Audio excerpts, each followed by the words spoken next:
Éric Freslinard, arrière...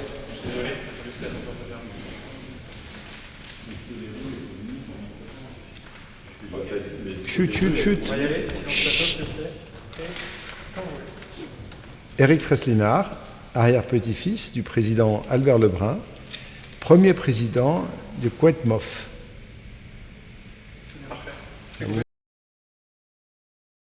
Éric Freslinard, je voudrais que vous parliez de votre arrière-grand-père, Albert Lebrun, et peut-être dresser un portrait tel qu'il était enfant, adolescent, avant de se lancer dans des études vraiment très poussées. Enfant, Albert Lebrun était dans un petit village de Lorraine, au nord de la Meurthe-et-Moselle, à quelques kilomètres du Luxembourg, aîné d'une famille de paysans, et donc amené à reprendre la ferme de son père.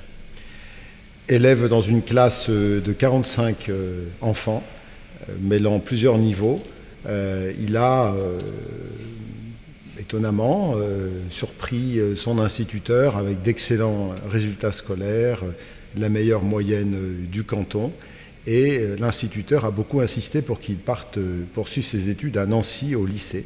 Et son père ne voulait pas, parce qu'en plus il fallait demander une bourse, et comme il était maire du village et il ne voulait pas qu'on pense que c'était un piston, il a fallu toute l'insistance de la tante d'Albert pour qu'il parte au lycée à Nancy. Et là, sa vie a été complètement bouleversée, puisqu'alors qu'il devait reprendre la ferme, c'est son frère cadet Gabriel qui l'a reprise.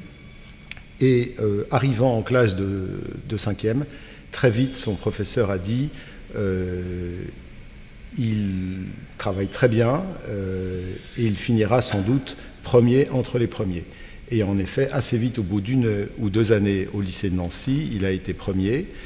Et ensuite, il a été major à l'école polytechnique et major à l'école supérieure des mines.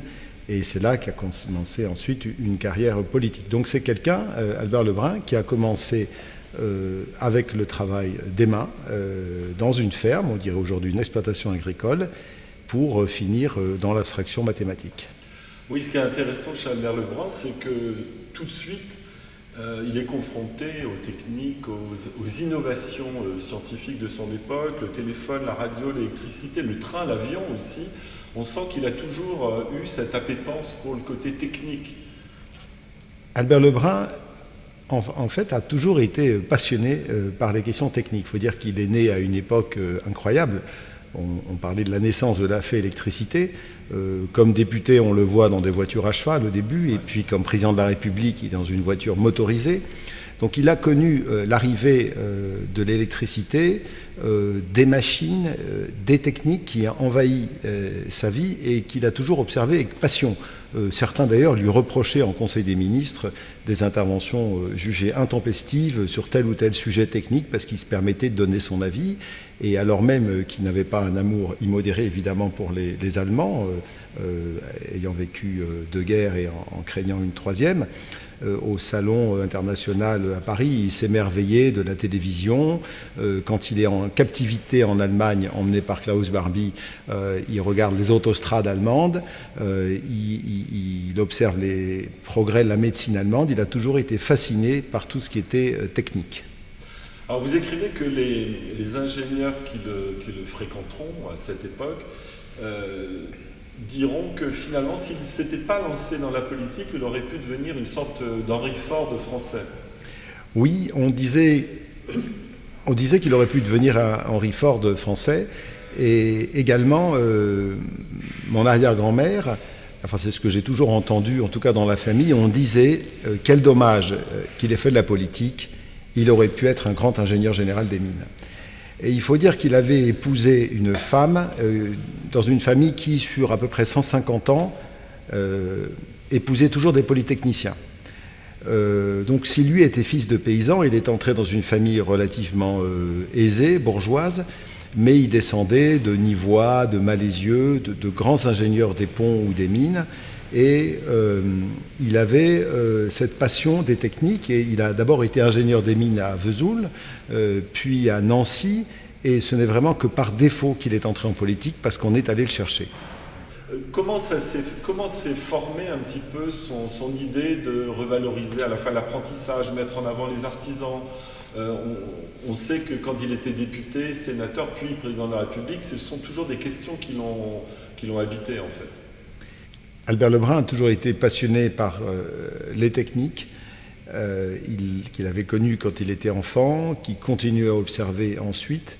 Et par conséquent, je pense qu'ils se sont bien entendus avec les deux Luciens, j'ai envie de dire, Lucien Dior et Lucien Clotz, qui étaient tous les deux industriels. Lucien Dior était même polytechnicien comme Albert Lebrun. Et ensemble, ils ont sûrement voulu aider, favoriser ce travail d'excellence que peut produire la main, que peut produire l'artisanat, que peut produire le travail avec des techniques très, très, très poussées. Il avait écrit « La crise de l'apprentissage, la crise de l'artisanat ne sont pas seulement des crises économiques, ce sont aussi des crises morales ». On voit aussi ce regard qu'il avait un peu affûté, presque philosophique, sur la vie de la condition ouvrière ou de la condition des artisans.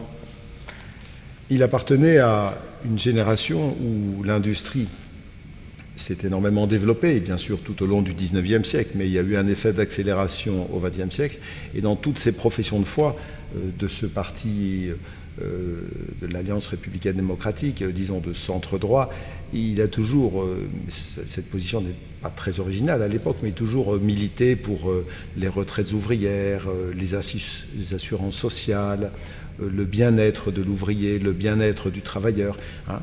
On est dans une période où on essaie de construire ce corpus social et cette solidarité au profit de tous les travailleurs. Donc il était vraiment partisan de cela, et il l'aidait d'autant plus qu'il était passionné par ce travail manuel.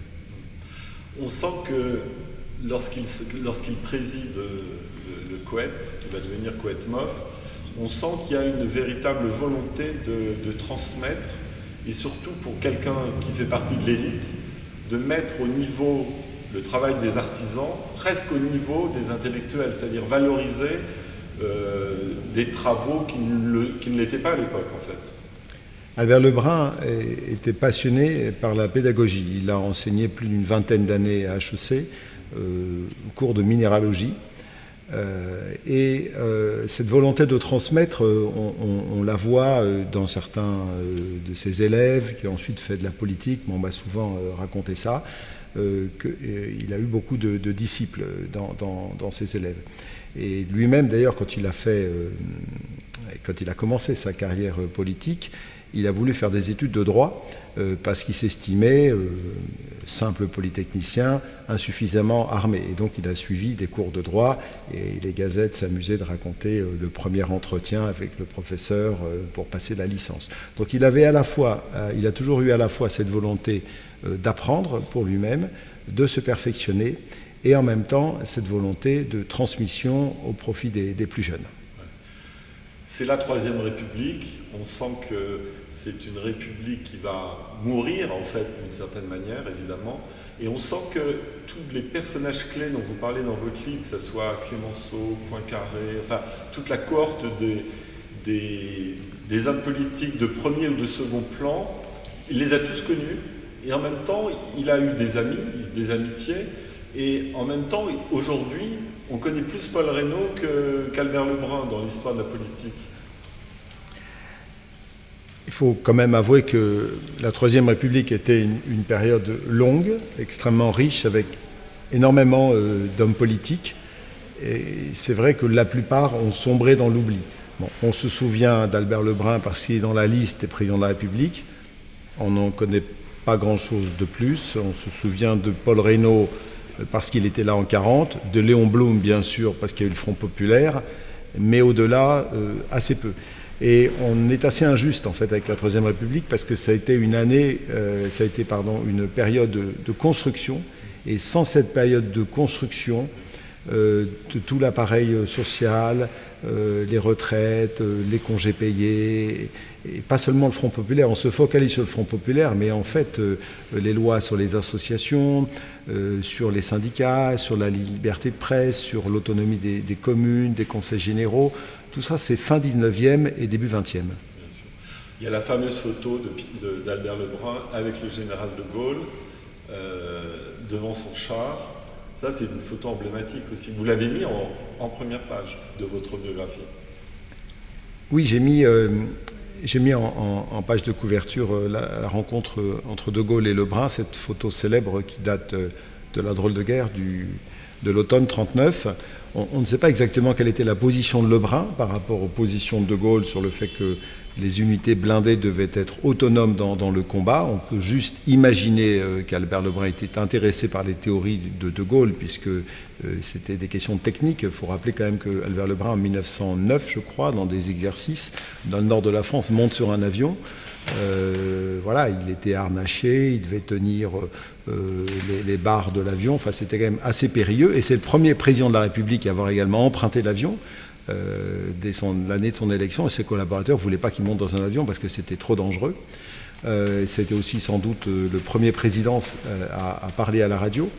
Et donc, il était toujours passionné par ces techniques.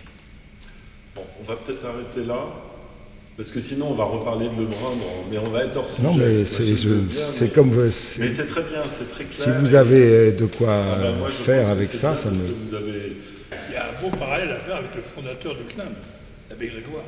Ah bah oui. Ah oui. Oui, mais ça, c'est... Comme je vous disais, je suis en train de finir une thèse en histoire sur Louis Marin, le patron de la droite de l'entre-deux-guerres. Et justement, je consacre plusieurs pages à l'abbé Grégoire parce que c'est très amusant. Dans les années 30, Marin, de droite, dit que l'abbé Grégoire vomit l'abbé Grégoire. Et après la guerre, et ce qu'il y a eu l'affaire de la résistance, etc., il chante les louanges de l'abbé Grégoire, ce qui choque toute la droite. Ah oui, c'est drôle. Et ça suit. Voilà. Bon. Dans 71, vers le Brun, c'est vrai que... Oui, alors j'espère que j'ai... Non, mais voilà, vous avez ce qu'il faut. On le mettra, voilà, non, mais vous mettez ce que vous voulez. Oui, 94. En 94, c'est ça. Et il accepte que l'église soit désaffectée, etc. Absolument, donc on est sur l'ancien couvent. Ben voilà, c'est ça. Merci, Ben non, mais je vous en prie. Ben oui.